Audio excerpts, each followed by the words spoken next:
Voice of গাজীপুরের প্রতিষ্ঠাতা সভাপতি আশকার পাইন এবং এখানে উপস্থিত আছেন ভয়েস অফ গাজীপুরের সম্মানিত সাধারণ সম্পাদক আবুল কালাম আজাদ ভাই এবং উপস্থিত আছেন আমাদের ভয়েস অফ গাজীপুরের সাবেক সভাপতি বর্তমানে উপদেষ্টা প্রকৌশলী সাকত হোসেন সহ উপস্থিত আছেন ভয়েস অফ গাজীপুরের সিনিয়র নেতৃবৃন্দ এবং উপস্থিত আছেন অত্র এলাকার বিএনপির সকল সিনিয়র নেতৃবৃন্দ। সবাইকে আমি আমার আন্তরিক ধন্যবাদ কৃতজ্ঞতা জানাচ্ছি। আসসালামু আলাইকুম। 15 বছর ধরে ভয়েস অফ গাজীপুর আছে, আমি 12 বছর ধরে ভয়েস অফ গাজীপুরের সাথে আছি।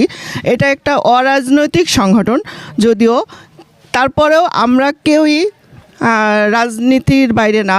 যখন হয়তো আমরা যে দল থাকে হয়তো তাদের শরণাপন্ন হই। গত 30 বছর আমি যেটা বলবো, গত 30 বছর গাজীপুরের মাটিতে আমরা বিএনপিকে দেখি নাই, বিএনপিকে জড়ো হতে দেয় নাই, বা বিএনপির কোনো পরিকল্পনা আমরা করতে পারি নাই। এখন হয়তো এই জায়গায় আমরা এই যে সিনিয়র সবাইকে একসাথে জড়ো করতে পেরেছি, এর জন্য আমরা আসলেই কৃতজ্ঞতা প্রকাশ করছি মহান আল্লাহ তাআলার কাছে। হয়তো 5ই আগস্টে না হইলে হয়তো এটা হইতো না, যেটা আমরা হয়তো চেষ্টা করব ওনাদের যে রিকোয়ারমেন্টগুলা ওনারা আমাদেরকে দিক নির্দেশনা দিবেন, আমরা কিভাবে ভয়েস অফ গাজীপুরকে আরও উন্নত করব।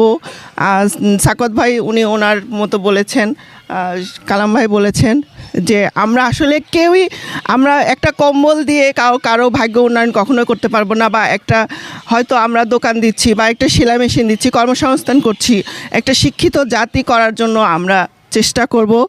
আমরা গাজীপুরের ভাগ্য উন্নয়নে কিভাবে কাজ করা যায় ওনারা আমাদের দিক নির্দেশনা দিবেন, আমরা হয়তো পাশে থাকব।